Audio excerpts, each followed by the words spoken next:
I got pregnant in 10th grade. My parents kicked me out the same night. I remember standing outside with one bag, barefoot, and nobody looked back. They said I ruined their reputation, that I wasn't their daughter anymore. 20 years later, I walked back into their lives, and this time, they were the ones asking me for help.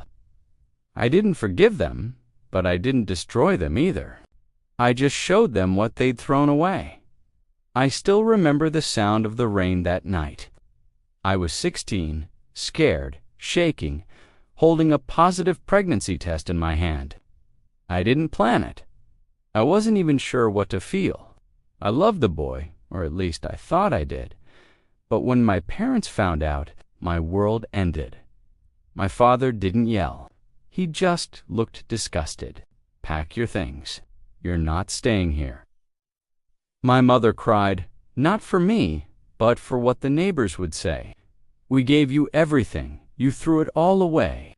I begged them, but my father dragged me to the porch, threw my bag outside, and said the words that still echo in my nightmares.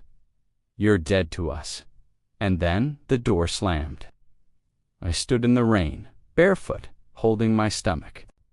That was the night I stopped being their daughter. The first few weeks were hell.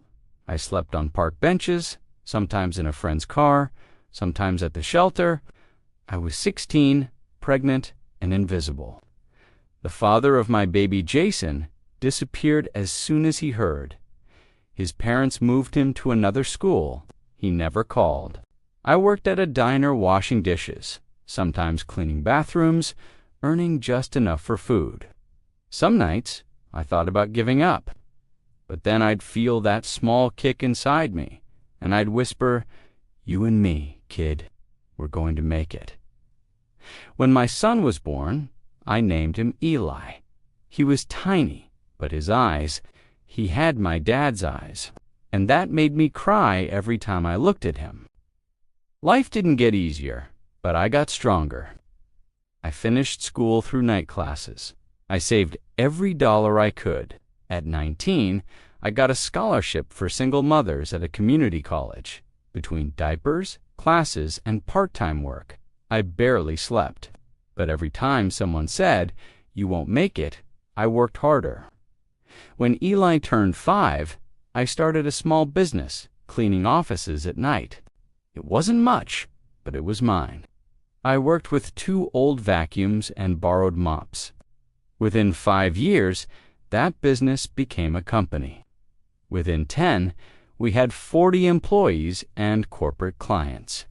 By the time Eli was 20, I was the CEO of a cleaning and property maintenance chain across 3 cities.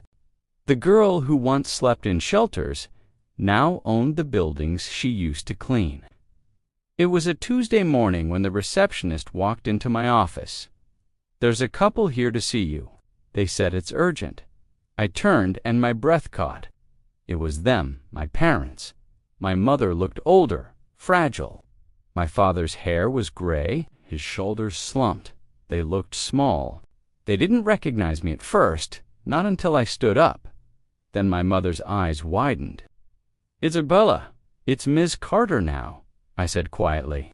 They explained everything. The family business had gone bankrupt. Their house was foreclosed.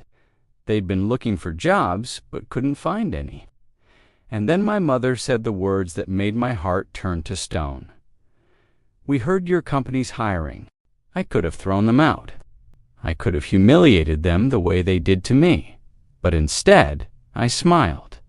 "We are hiring. All applications go through the online system." My father looked down. "We don't really know how to do that." "I'm sure you'll figure it out," I said. "I did at 16, remember?" My mother started crying. "We made a mistake. We thought we were protecting you." "No," I interrupted.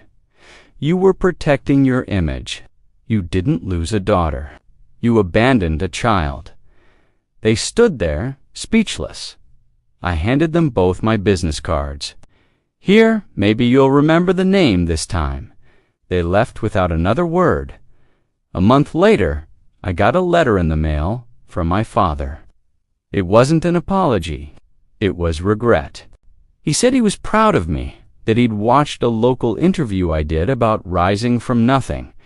He said he knew it was him I was talking about. He ended it with, "You didn't just survive, Bella. You became everything we weren't brave enough to be." He passed away 2 months later. I didn't attend the funeral, but I sent flowers, lilies, his favorite, with a note that said, "I forgave you long ago." I just didn't forget.